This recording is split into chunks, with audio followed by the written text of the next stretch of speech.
앞에 보이는 시설은 국내 최대 규모의 근접 전개 안테나 시스템 시험장. 지난 2월 10일 오후 경기도 용인시 남사면내에 있는 일화 시스템 용인 연구소 박준영 해상 레이더 팀장은 연구소 안의 거대한 시설 앞에서 이렇게 안테나 시스템 시험장은 가로 30m, 세로 33m, 높이 22.5m 규모로 가로 18m, 세로 12m의 국내 최대 스캐너가 설치돼 있었다. 근접 전기 시험장은 위상 배열 안테나 최종 통합 시험을 하는 곳이다. 조립이나 튜닝 과정에서 발생할 수 있는 안테나 방사 패턴의 불량을 줄여 전 단계에서 판정 안테나의 생산 품질을 보장해준다. 2018년 3월 완공된 안테나 시스템 시험장은 장비 조립과 점검을 위한 전실 안테나 방사가 이루어지는 전자파 집정실 최신 장비 컨트롤을 위한 제어.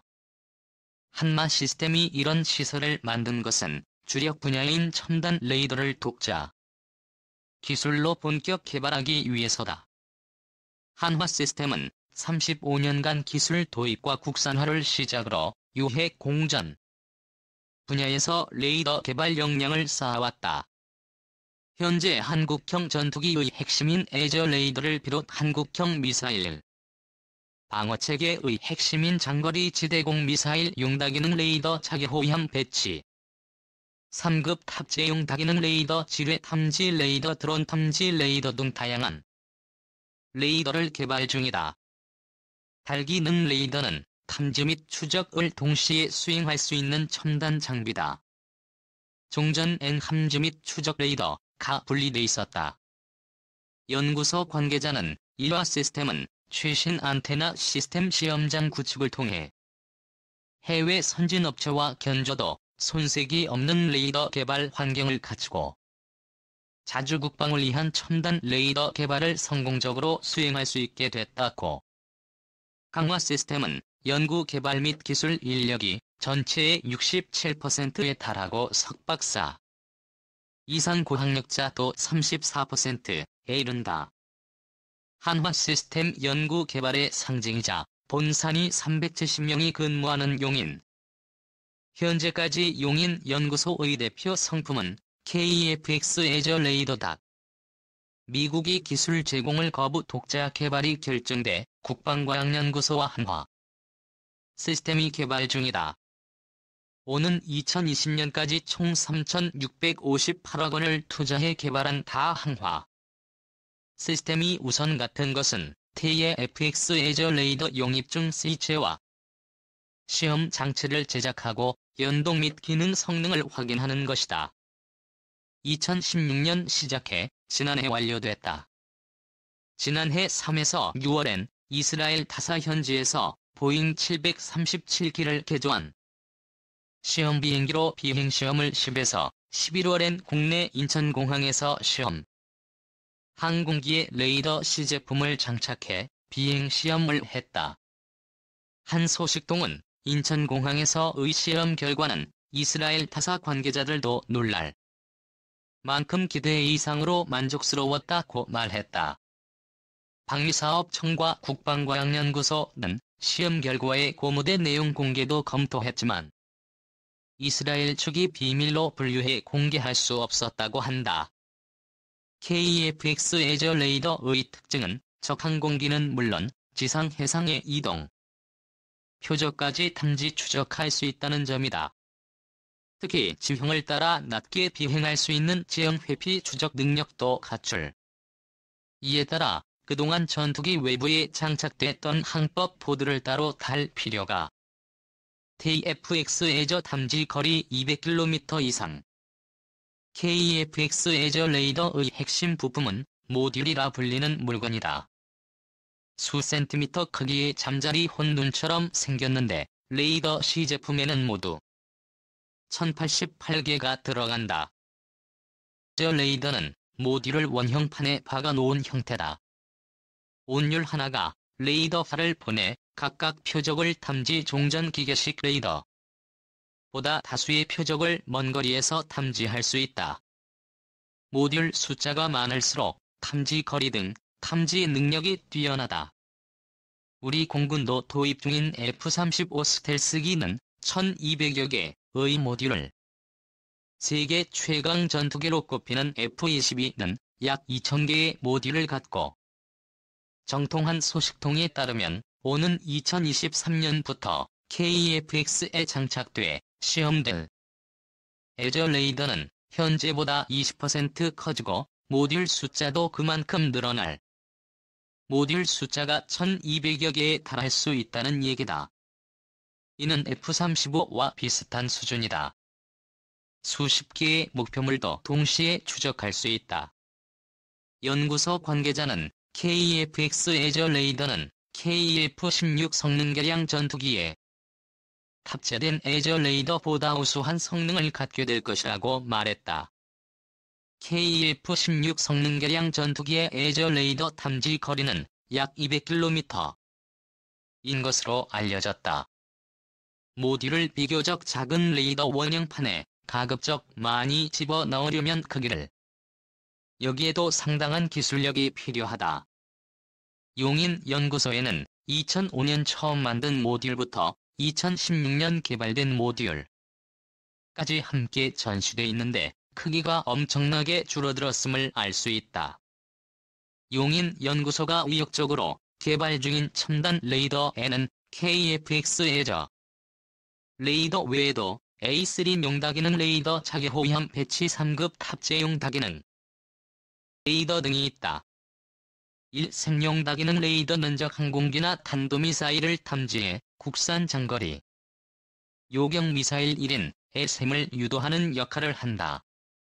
수십 개적 항공기 미사일을 동시에 추적할 수 있다. 오는 2024년까지 개발된다. SM의 요격 고도는 50에서 90km인 것으로 알려져 있다. 차기호위함 배치 3급 탑재용 다기능 레이더는 수백 킬로미터 떨어진 적 함정과 항공기를 탐지한다. 지상 목표물도 탐지할 수 있고 전자전도 수행한다. 2024년까지 개발이 완료될 예정이다. 연구소 관계자는 신형 레이더들은 완전 디지털 레이더로 개발 중인데 국내 최초 사례가 될 수 있을 것이라고 전했다. 이밖에 지배 탐지 레이더와 머신러닝 기반 표적 탐지 추적 레이더 메타, 표면 구조물 드론 탐지 레이더도 눈길을 끄는 존재다. 지배 탐지 레이더는 금속 지뢰는 물론 골치 아픈 존재인 플라스틱 대인지뢰까지 탐지할 수 있다. 머신러닝 기반 표적 탐지 추적 레이더는 국내에서 처음으로 인공지능을 활용해 탐지 거리 등을 늘린 것이다. 드론 탐지 레이더는 0.01제곱미터 크기의 소형 드론을 2km 이내에서 탐지한다. 메타 표면 구조물은 전자파 특성을 변환시켜 스텔스 성능을 강화한 것이다. 차기호위함과 차기 구축함의 다기능 레이더 구조물 표면에 활용될 용인 연구소는 중국, 러시아 등 주변국의 스텔스기도 잡을 수 있는 스텔스 탐지 레이더 개발에도 상당 수준 진척을 이룬 것으로 알려졌다. KF-X 성패 칼을 한국형 에저 레이더는 안녕한가?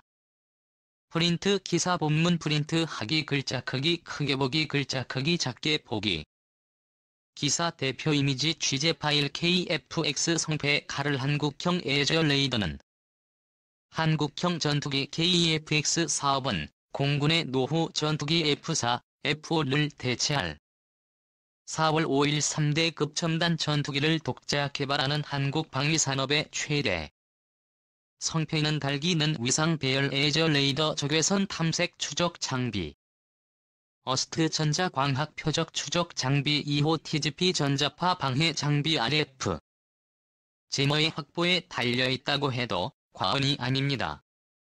그 중에서도 에저 레이더가 가장 높은 산으로 꼽힙니다. 당초 방위사업청은 이 네 가지 핵심 기술을 미국으로부터 받으려고 했습니다. 정확히 이야기하자면 방위사업청은 미국으로부터 F-35를 40대 구매하는 대가로 KF-X용 4대 핵심 기술을 이전받기를 희망했습니다. 미국은 핵심 기술을 줄 생각이 없었지만 방위사업청은 참으로 오랫동안 받을 수 있다는 거짓말을 했었습니다. 2015년 9월 언론 보도로 기술 이전이 안 된다는 사실이 밝혀지자 국방장관 대통령까지 나서서 미국으로부터 기술 받을 길을 뚫으려고 미국은 요집 오동이었고 방위사업청은 그때부터 부랴부랴 4대 핵심 기술 독자 개발 방안을 찾아다녔습니다. 그리고 2016년 5월 국방과학연구소는 석연치 않은 과정을 거쳐 4대 핵심 기술 중 최고 난이도로 악명 높은 에저 레이더 체계 개발 사업자로 하마 시스템을 선정했습니다. 10년 이상 국방과학연구소와 에저 레이더를 개발했던 기술 우위에 리그 닉스1이 떨어졌는데 심사위원들 대다수가 자격 미달로 드러나서 논란이 됐습니다. 그럼에도 유야무야 넘어갔습니다. 법위마다 은폐가 벌어졌습니다. 한 발 늦게라도 바로 잡히고 지적을 받았으니 망정이지 방위사업청과 국방과학연구소 믿고 뒷짐지고 있었으면 KF-X 사업은 벌써 고꾸라졌을론. 이제 또 새로운 고비가 다가온 것 같습니다. 국방과학연구소 주관으로 일화 시스템이 에저 레이더를 개발하는 과정이 정상적으로 보이지가 않습니다. 의혹을 제기하는 자치 감사를 스스로 부정하는 국방과학연구소라는 조직도 심상치 않습니다. 초과 제한하고 도무사 통과. 에저 레이더를 개발하는 가운데 잡음이 많다는 소식을 듣고 수소문 끝에 확보한 문건으로 국방과학연구소 감사실이 에저 레이더 개발 과정을 재감사한 결과입니다. 국방과학연구소 감사 보고 1번 항목은 규격 완화 의혹입니다. 초과 제한과 10건의 추가 제한에 문제점을 지적한 겁니다. 무기체계 개발 사업자를 선정할 때 정부기관은 제한 요청서 아래에 부피를 내놓고 업체들은 그에 맞는 사업 제안서를 제출합니다. 정부기관은 업체들의 제안서를 평가해 사업자를 고릅니다. 업체들이 이때 높은 점수를 따기 위해 종종 쓰는 수법이 기술과 성능을 부풀리는 초과 제한과 아래 부피에 없는 기술을 들이미는 추가 제한입니다. 한화 시스템은 이런 초과 제한을 2건 추가 제한을 10건 했습니다. 제한 2건은 에저 레이더의 핵심 성능인 최대 추적 거리와 최대 동시 표적 추적 수를 과도하게 높게 잡은 겁니다. 조치는 사업비 1,300만원 감액뿐이었습니다. 레이더 개발 전문가 A씨는 2018년 정찰 이성 사업 때는 리그 넥스1이 초과 제한 1건 했다고 사업권을 박탈당했다. 초과 제한을 2건이나 했는데 사업이 1,300만원 깎는데 그쳤다면 누가 뭐라고 해도 업체의 특혜다 라고 목소리를 높였습니다.